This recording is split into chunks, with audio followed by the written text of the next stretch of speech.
um projeto social que a gente está montando. Eu queria que você falasse um pouquinho da sua história, né? Como é que você consegue sobreviver aqui, quais são as suas dificuldades, quais são os pontos fortes, né? E aí, pode começar. Meu nome é Vera Guimarães, eu sou dirigente dessa casa, né, a qual batizamos de lá Pérola de Cristo. E a ideia de montar uma instituição que desse suporte a vítimas de abuso sexual nasceu de um evento triste da minha vida, porque fui abusada sexualmente com 10 anos de idade e quis, né, dar o suporte que eu não tive. Então hoje a gente acolhe, 90% do nosso público são vítimas de abuso sexual também, embora a gente tenha migrado para um outro público que é crianças e adolescentes abandonados. Então hoje a gente tem 16 crianças, alguns que chegam aqui com 2, 3 dias de vida, que a gente acolhe dentro de 2 casas lares, uma de 0 a 1 ano e outra de 2 a 6. E a gente tem, são 16, né? 8 em cada casa. Temos também algumas meninas que já são adultas, né? Jovens mães, que tiveram filhos, algumas do próprio pai, né? Outras de um irmão, e que por não ter tido a punição necessária, o agressor, elas continuam morando aqui. A gente fica muito triste porque, mesmo com a materialidade de um crime hediondo nas pastas, né, quando a gente tem um DNA que prova que aquela criança foi concebida através de um incesto praticado pelo pai, pelo próprio genitor, pelo irmão, mesmo com a materialidade, a gente às vezes leva 7 ou 8 anos para que ele venha a ser punido quando é punido. Então, por isso, a gente tem uma demanda imensa. A gente tem, às vezes, nós conseguimos com a equipe técnica estar devolvendo essas crianças e adolescentes para a família extensa e algumas para a família substituta. E aí o que é que acontece? Logo depois a gente tem 30 vagas que surgem, tem 30 novas vítimas que adentram esse portão. Então é muito difícil. Lidar hoje com vítimas de abuso é difícil. E fazer trabalho social na cidade de Salvador muito mais. E a gente tem, infelizmente, nossos gestores não têm muita sensibilidade com o social. E a gente fica precisando da solidariedade das pessoas. Só para vocês entenderem, todo o espaço físico do La Pérola de Cristo foi construído através da solidariedade. Não tem um bloco, não tem uma telha que tenha custado dinheiro do município nem do estado. Todos os espaços, todos os mobiliários que vocês verem, em muitas casas vocês vão ver que está desprovida de mobília, é porque a gente vive parcialmente de doações. Eu tenho um convênio com a SEMPS, né, que é a Secretaria de Ação Social do município. Porém, esse convênio não pode comprar mobiliário, não pode comprar equipamentos. A gente paga os funcionários e uma parte da comida, porque a gente gasta hoje, a gente tem 9 mil, quer dizer, vamos ter 9 mil agora, a partir de outubro, para comprar comida, mas eu gasto 4.900 de carne mensal. Então vocês devem entender que o valor é irrisório para a quantidade de pessoas que a gente tem aqui. Hoje eu tenho uma determinação do MDS de como funcionar. Então, para cada 20 meninos eu tenho que ter um coordenador, um assistente social e um psicólogo. O que é o MDS? É Ministério do Desenvolvimento Social. E aí o que é que acontece? A gente tem que ter essa equipe técnica. Porém, a gente sabe que um profissional com nível superior, o salário não é pequeno. E para 120 eu teria que ter 6 psicólogas, 6 assistentes sociais e 6 coordenadores. Só aí seriam 18 pessoas com nível superior. Fora pedagoga, fora gestora, fora outros profissionais que são extremamente necessários para que a gente possa estar desenvolvendo o trabalho. Eles não vêm não para trabalhar? Nós temos aqueles estágios que são curriculares, que na sua maioria são profissionais da área de serviço social, que dão suporte extremamente necessário para isso, para que a gente consiga, né, suprir essa necessidade. Mas a gente tem os cuidadores, que são um número muito pequeno. A gente tem só no berçário que nós temos 2 por casa, mas nas outras casas lares a gente tem 1 para 10, e é muito difícil uma mãe social poder dar conta de 10 crianças, né? Então, além de cuidar da higiene da casa, a higiene das crianças, a gente tem que educá-los. Então, a mãe social hoje é um profissional de fundamental importância para que a gente, de fato, possa dizer quais os cidadãos que sairá dessa porta, né? Então, a gente tem meninas que têm 7, 8 anos de abuso.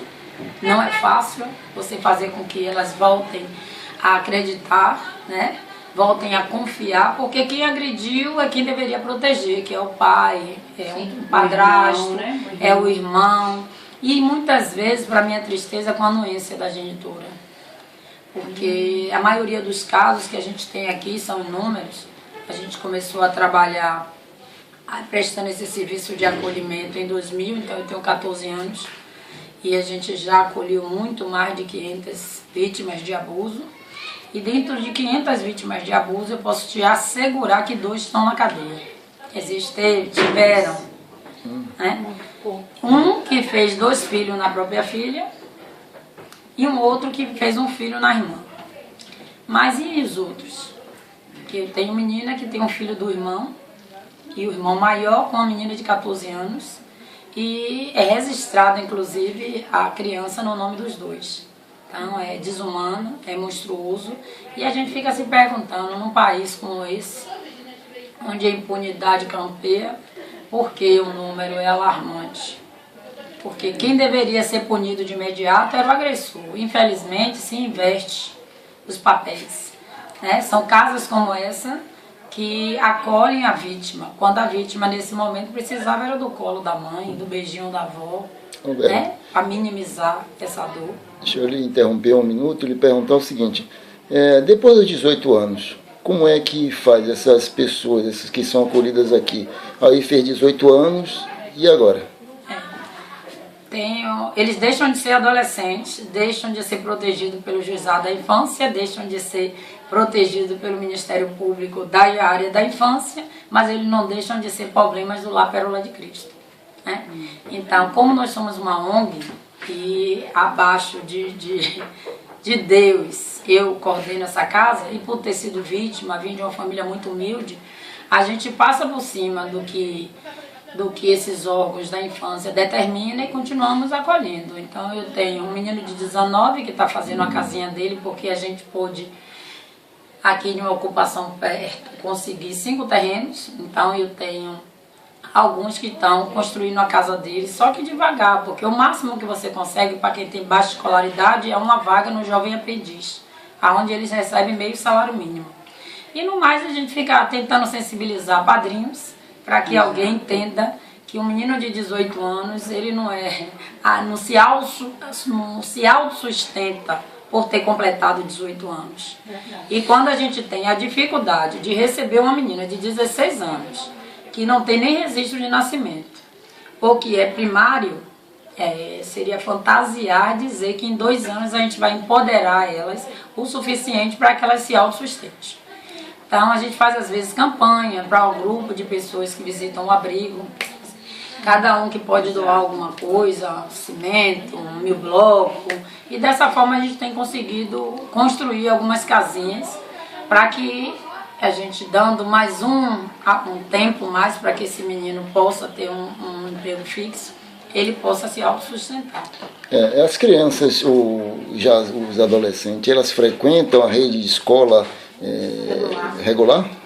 Tem que frequentar, senão eu, como guardiã, que o estatuto diz que na condição de guardiã eu tenho que ter obrigatoriedade de estar inserindo eles na unidade de ensino, senão eu respondo por um crime chamado abandono intelectual.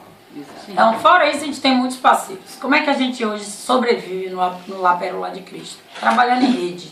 O que é trabalhar em rede? É identificar dentro da minha comunidade, que muitas das vezes a gente não tem nem o dinheiro de transporte para que ele vá para um outro bairro. Então, dentro da minha rede, dentro da minha comunidade, a gente mapeou.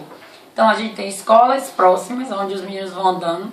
A gente tem postos de saúde, que se receba uma menina hoje que estava sofrendo abuso, eu tenho rapidinho um posto para encaminhar para que ela faça, né, HIV, VDRL, hepatite. A gente tem o Viver, aonde aqui próximo em Piripiri, ela vai também lá ter um suporte psicossocial. O Viver é um órgão do Estado que dá esse suporte, e aí a gente consegue o valor do trem, que é 50 centavos, né? A gente tem uma parceria forte, alguns grandes parceiros, porque qual era a minha maior angústia, já que eu digo muito que Deus me capacitou para ser mãe, era como encaminhar, como ressignificar de fato essas vidas que Deus colocou na minha mão. Então, meninos que têm baixa escolaridade e pouco tempo para ficar institucionalizado.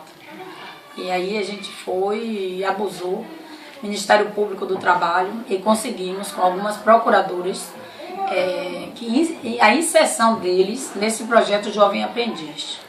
Então a gente tem conseguido estar colocando eles para se capacitarem por 2 anos no SED, Senat, no Senai, no SESI. A gente buscou também o Vira Vida, que é um programa, um projeto que acolhe meninas e meninos que estavam fazendo exploração sexual, que muitas das meninas que eu recebo às vezes eram obrigadas a se prostituir. Elas eram prostituídas, porque para quem não entende como é difícil desobedecer pai e mãe, a gente fica assim achando, elas quiseram, mas uma criança de 11 anos, 12 anos não quer ser prostituta, né? Como é que você lida com essa idade, 16 anos, meninos e meninas aqui dentro, como é que você controla isso? Como uma mãe que controla seus filhos, eles têm o direito, porque eles não estão cumprindo medida punitiva, eles estão cumprindo medida protetiva, eles têm o direito, inclusive, a namorar, a beijar na boca, a passear, só que a gente tem um acordo, que aqui é a minha casa, na nossa casa a gente não vai permitir que a filha fique no sofá, né, se beijando, até porque eu tenho crianças também que não são sexualmente ativas. Então elas têm o direito de namorar, elas vão namorar na praça, onde é o lugar que adolescente namora. E entre eles aqui já aconteceu namoro entre eles? Casamento, inclusive. Eu tenho vários meninos e meninas que hoje são marido e mulher e que nasceu o amor aqui dentro. Né? Pense no La Perola de Cristo como um condomínio. Um condomínio onde moram N famílias. Né? Eles não se veem como irmão e nem a gente os cria para parecer irmãozinhos, que aqui não é orfanato. Então, o projeto Perola de Cristo nasceu da ideia de que a gente vai funcionar como uma casa transitória, onde a criança chega machucada e a gente vai ressignificar a vida deles para que eles consigam se ver como pessoas de direitos. Inclusive, eles têm direito a namorar, eles têm direito a ir no cinema, eles têm direito a ir no Iguatemi, né, no shopping, passear. Então, a gente não trabalha com essa medida punitiva, tirando e violando mais ainda o direito deles. Então, eu tenho várias meninas e meninos que hoje são marido e mulher. Se você me perguntar, eles vão fazer sexo aqui? Não, porque eles respeitam a minha casa, o tanto que a gente respeita eles. Né? Mas eles, quando a gente vê que nasceu um sentimento, eles têm todo o direito de ir na praça namorar. É uma casa, não é uma cadeia. Na cadeia, assim, é um trabalho de ressocialização mesmo. Com certeza, de ressignificação. Embora que muita gente ainda se atenha ao código antigo, o antigo código de menor, né? Onde você punia um adolescente que já foi punido. E hoje não. Eu, né, por ter sido vítima também de abuso, por entender que todos os direitos deles já foram violados. Né? Eu tive um assistente social e uma psicóloga que fez uma dinâmica aqui que marcou minha vida. Ela mandou que a gente, um trabalho, tem grupo terapêutico, né? A gente não consegue minimizar uma vítima de abuso, de maus tratos, de rejeição familiar, se você não tiver grupos terapêuticos. Um desses grupos, ela pediu para eu escrever as 3 coisas mais importantes da minha vida. Eu e todas as pessoas, né, que participavam desse grupo. Eu coloquei Deus, meus filhos, minha família e meus filhos do coração, que são os meninos do abrigo. Em seguida, ela mandou você descartar jogar no lixo. Acabou a dinâmica ali, que eu não poderia jogar no lixo as coisas mais importantes da minha vida. E o sentido dessa dinâmica era, quando eles passam adentro ao meu portão, eles perderam as coisas mais importantes da vida deles. Muitos dos quais a gente tem que reensinar eles a acreditar no Deus vivo. Né? Porque é muito difícil para uma menina entender que o pai dela, que ele não tem consciência, né? Eles não têm. Alguns são molestados desde 3, 4 anos de idade. Só quando você consegue romper o laço da agressão, é que eles se dão conta da monstruosidade que foi feito com eles. Então é difícil. Não tem nem noção, né, do que está sendo feito com eles, né? Não. De tão pequenos que são, né? A menina mais nova que eu tive, que foi vítima de abuso, chegou aqui com 1 ano e 6 meses e passou 16 dias no HGE com hemorragia, por conta da violência. 6 meses. Então é difícil, sabe? Mas da mesma forma que você se sente assim, triste, porque os agressores não foram punidos como deveria, e outro lado, Deus faz com que você se torne cada dia mais humana, cada dia mais sensível ao sofrimento alheio. Né? A gente passa por muita dificuldade. Agora mesmo eu tenho o Ministério Público, que é um órgão de fiscalização, e que eu preciso que meu espaço esteja todo salubre. Mas eu disse no início da entrevista que o convênio não cobre, né? Reforma, não cobre mobiliário, não cobre, como é que eu vou te dizer, não cobre o mínimo que a gente precisa para deixar esse espaço sempre limpo, né? Isso aqui é uma chácara, e é como chácara que a gente gosta que os meninos se sintam livres. E aí o que acontece? Quando vem um órgão de fiscalização aqui, que diz assim, essa parede está suja, aqui os meninos têm, porque eu tenho uma determinação que diz que eu tenho que ter um armário para cada criança, para que eles tenham a sua individualidade. E às vezes a gente não pode. Se vocês vão visitar, vocês vão ver que inúmeras casas que a gente tem hoje não tem nem um guarda-roupa. Às vezes a gente reaproveita um estante de aço, coloca um nomezinho e ali ele guarda a roupa. Mas quando o Ministério Público e outros órgãos de fiscalização vêm aqui e criticam, eu fico angustiada, porque eu sou, como o Estatuto diz, eu sou uma mãe que só sou pobre. Né? Eu não tenho poder aquisitivo para fazer com que as coisas fiquem melhores. Então eu apelo, eu peço, e é dessa forma a gente tem conseguido tocar essa casa. Você gostaria de mandar alguma mensagem para um dos nossos governantes, prefeito, governador, coisa do tipo, assim, que pudesse sensibilizar eles para essa sua causa? Gostaria. Eu iria dizer, se eu estivesse de frente do governador ou do prefeito, eu iria dizer a ele, eu estou fazendo a minha parte, como um beija-flor que tenta apagar o incêndio com a gota de água que consegue carregar no seu bico. Mas o asfalto que tem aqui, ele foi pago. Até um pouco de asfalto que tem aqui foi pago. Eu estou fazendo a minha parte e gostaria que eles fizessem o mesmo, porque a gente trabalha com vidas e a gente não pode brincar com vidas. A gente agradece em nome da Unifax, em nome do nosso grupo, a Hanna, o Dimileto, o Marinho, o João, o Jefferson e Juliette, certo? Marinho e Laura. Laura. E você, né, Marinho? Marinho também, claro. Viu?